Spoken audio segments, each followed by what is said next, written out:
They honk and they vibrate the house. I mean, there's nothing you can do about that.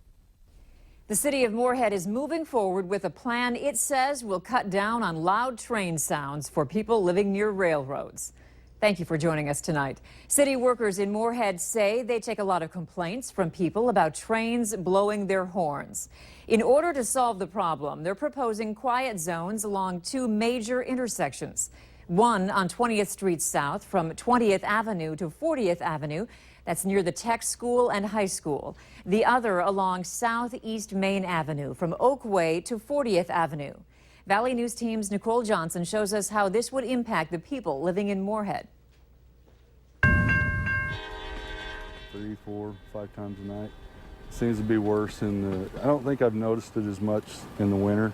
Martin Callahan moved into a place along 20th Street in Moorhead back in July. Ever since, he says the trains won't let up, blowing their horns late at night and shaking the house. Hundreds.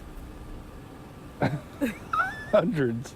He says at least 10 or 12 a day. And I didn't realize till the day we were moving in that we were 20 feet from the railroad track. He's not the only one bothered by it, and the city has heard those complaints. This makes them physically look both ways. The plan is to add pedestrian mazes and gates in certain areas as safety precautions so the trains won't have to blow their horn. It's something that I think the people there that own homes would see the benefit and look at it and say, yeah, I'd be willing to pay that. The project along 20th Street and the Main Avenue project would cost about $1 million each. Together, they would impact around 2,000 people, meaning those impacted would pay around $1,000 in specials. They're accustomed to having the noise.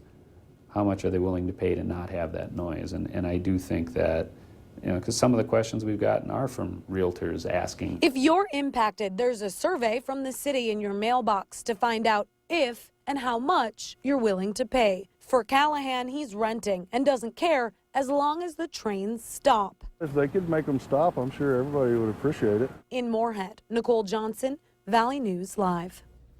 If approved, the project would be finished sometime in 2018. If you want to hear more about the quiet zones or want to express your concerns, there will be a public input meeting on March 3rd at the Yumcomp Center.